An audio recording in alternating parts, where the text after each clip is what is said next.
Hi friends, good morning. Time இப்போ 5:30 ஆகுது. ஆனால் நான் 4 மணிக்கே எழுந்துட்டேன். ஸோ இன்றைக்கி என்ன பண்ணுறேன்னு காமிக்கிறேன். மார்னிங்லேருந்து ஸ்டார்ட் பண்ணுறேன் vlog-அ. கோதுமை ரவை போட்டுட்டு கோதுமை தோசைக்காக ஊற வச்சுருக்கேன். ஆக்சுவலி இதில் ஒரு 1.5 கப் போட்டுட்டு ஒரு 1/2 கப் ரவை போட்டிருக்கேன்.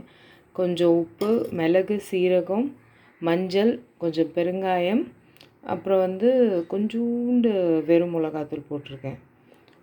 அப்புறம் பசங்களுக்கு லஞ்சுக்கு இந்த இந்த டம்ளரில் ஃபுல்லாக பச்சரிசி போட்டுட்டு இன்றைக்கி ஒரு பருப்பு சாதம் மாதிரி செஞ்சு கொடுக்கலாம். பார்த்திங்கன்னா இதில் பாதி துவரம்பருப்பு, சிறுபருப்பு, அடியில் இருக்க சிறுபருப்பு.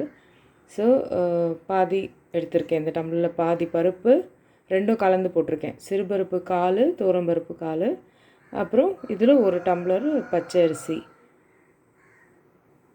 இதுதான் இன்றைக்கி அவங்களுக்கு லஞ்சுக்கு. எப்படி பண்ணுறதுன்னு காமிக்கிறேன். இப்போ பருப்பும் அரிசியும் கழுவிட்டு ஒன்றா ஊற வச்சிடலாம். ஒரு 20 மினிட்ஸ் ஊறினா நல்லாயிருக்கும். அப்புறம் பசங்க ஸ்நாக்ஸுக்கு கடலைப்பருப்பு ஊற வச்சுருக்கேன். நைட்டு சுண்டல் ஊற வைக்க மறந்துட்டேன். ஸோ அதனால் அவங்க ஸ்நாக்ஸுக்கு கடலைப்பருப்பு ஊற வச்சுருக்கேன். இப்போ நான் டீ போட்டுட்ருக்கேன். இப்போ டீயில் என்னென்ன சேர்க்க போகிறேன். நம்ம டீ சும்மா அப்படியே போட்டு சாப்பிட்டா அது நல்லது கிடையாது. டீ சாப்பிட்றதே நல்லது கிடையாது. ஆனால் நான் காலையில் ஒரு நல்ல பெரிய கிளாஸ் ஃபுல்லாக தண்ணி குடிச்சிட்டேன். ஸோ சரி, என்னென்ன போடுறேன்னு பாருங்கள். இஞ்சி நசுக்கி போட்டிருக்கேன். 2 ஏலக்காய், ஒரு சின்ன துண்டு பட்டை, அப்புறம் 2 கிராம்பு. அப்புறம் பால் கொதிக்கும் போது டீத்தூள் போட்டு, எனக்கு அந்த தண்ணியில் போட்டு அந்த மாதிரி தான் நல்லது. பட் எனக்கு அது அவ்வளோவா பிடிக்காது. ஸோ இந்த மாதிரி போட்டிருக்கேன். பசும்பால் தான் நான் யூஸ் பண்ணுறது. இப்போ பால் கொதிக்கும் போது டீத்தூள் போட்டுடலாம்.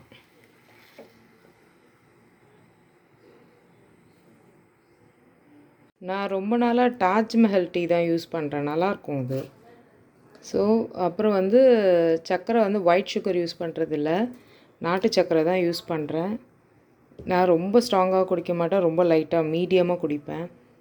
ஸோ டீத்தூள் போட்டாச்சு, கொதிச்சிட்ருக்கு.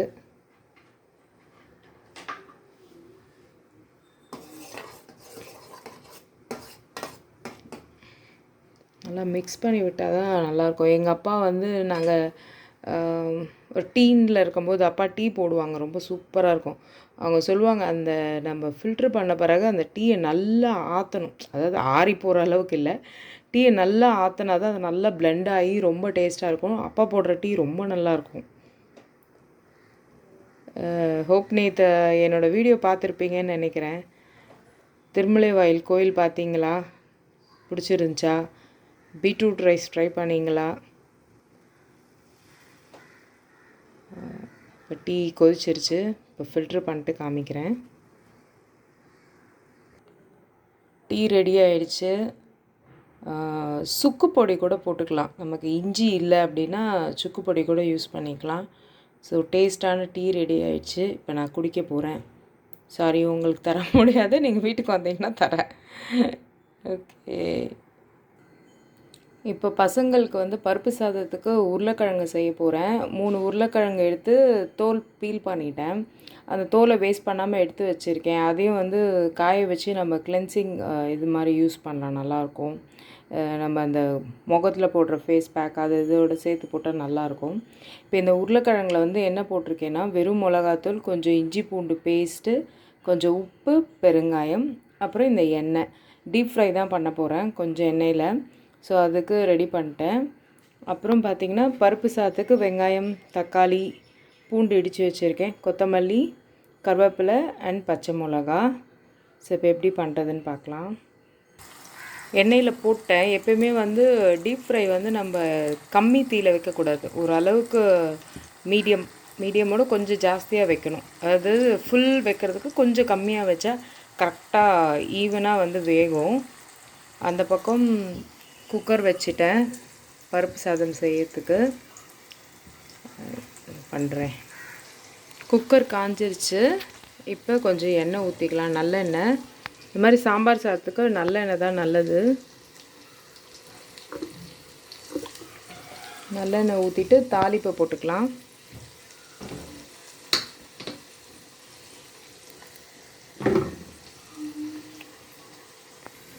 கடுகு ஃபஸ்ட்டு போட்டாச்சு.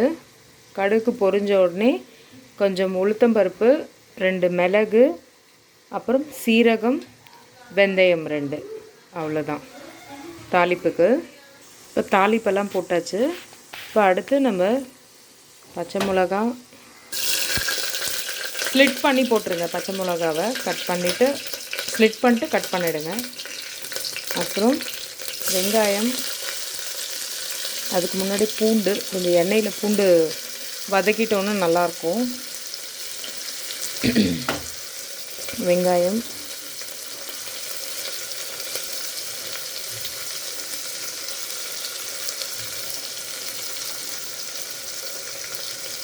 வெங்காயம் வதங்கணும்.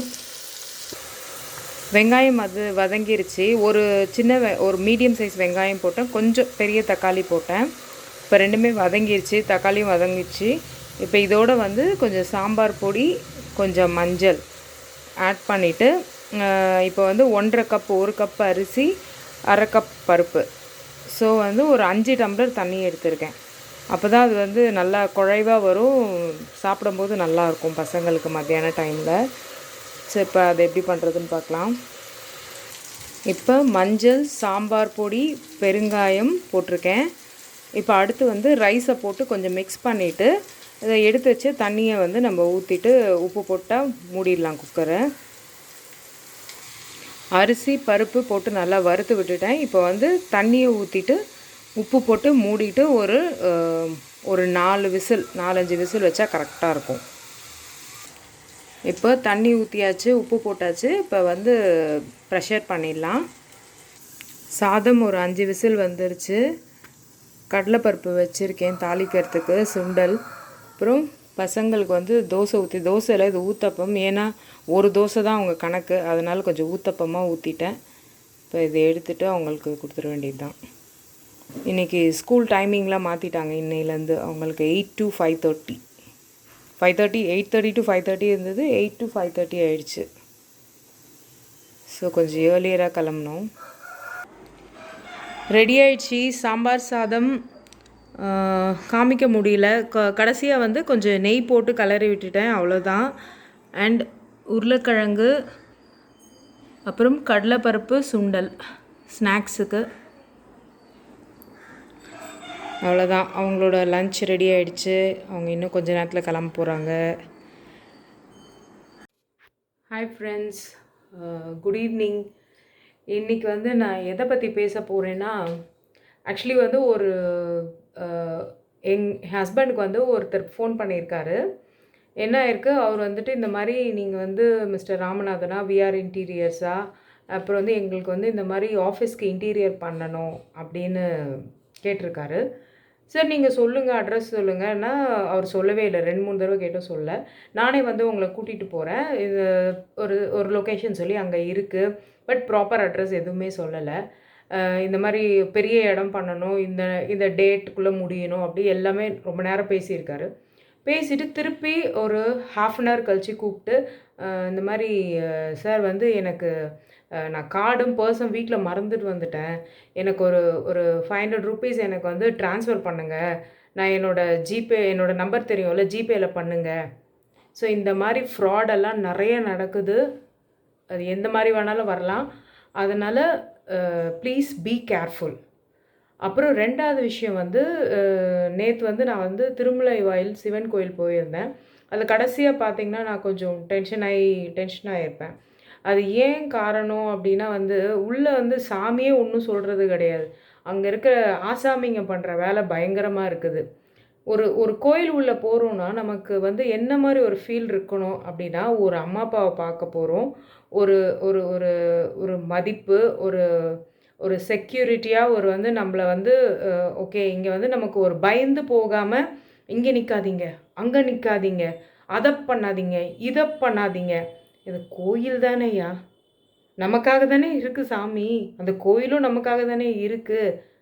ஸோ வந்து இந்த மாதிரி ஆளுங்களை வந்து ஒரு அந்த ஒரு ஒரு பாட்டு வந்து நாங்கள் அதில் எழுதியிருந்தது. ஆக்சுவலி அந்த செவுத்துல கோயில் உள்ளே எழுதியிருந்தது. அதை எடுக்க என் பொண்ணுக்காக என் ஹஸ்பண்ட் வந்து அந்த பாட்டை வந்து எடுக்கணும்னு நினச்சாங்க. ஸோ அது என்ன ஆச்சுன்னா வந்து அதெல்லாம் எடுக்கக்கூடாது, அது ஒன்றுமே ஃபோட்டோ தான். நான் கூட உங்களுக்கு காமிச்சிருப்பேன் அந்த இது, அந்த பாட்டு காமிச்சிருப்பேன் நான் கடைசியாக.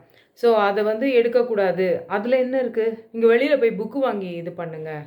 இப்போ யாருக்காக எழுதி வச்சுருக்காங்க அது? ஸோ நான் என்ன சொல்கிறேன்னா வந்து தயவுசெய்து கோயில் உள்ள வர டிவோட்டீஸை அந்த மாதிரி ஹர்ட் பண்ணாதீங்க. அது யார் பண்ணுறாங்களோ அவங்கள தயவுசெய்து அங்கேயே நல்லா கேட்டுருங்க. எதுவும் தப்பே கிடையாது. சும்மா ஓவராக பண்ணுறாங்க. அது உண்மையிலே வந்து நம்ம ஒரு ஒரு பீஸ்ஃபுல், நமக்கு 1008 பிரச்சனை இருக்குது. நம்ம நினச்சிக்கிறோம் கோயில் போனால் நமக்கு வந்து ஒரு ஒரு ரிலாக்ஸு, அவ்வளோதான். அது கூட வந்து இவங்களால அது கூட போயிடுது நமக்கு. அதனால் இது 2 விஷயம் தான் நான் பேசணும்னு நினச்சேன். காலையிலே போட்டிருக்கணும் வீடியோ, பட் கொஞ்சம் லேட் ஆகிடுச்சு, எனக்கு கொஞ்சம் நிறைய வேலை இருந்துச்சு. ஓகே ஃப்ரெண்ட்ஸ், ஹோப் நான் சொன்னது உங்களுக்கு யூஸ்ஃபுல்லாக இருந்திருக்கும். அப்புறம் வந்துட்டு தேங்க்ஸ் ஃபார் வாட்சிங். எனக்கு வந்து எல்லாம் பார்க்குறீங்க, லைக்ஸ் வருது, கமெண்ட்ஸ் யாருமே கொடுக்க மாட்டேன்றீங்க, சப்ஸ்கிரைபும் பண்ண மாட்டேன்றீங்க. Please do that and encourage me and motivate me. Thanks for வாட்சிங். Thank you. Love you all. Bye. Take care.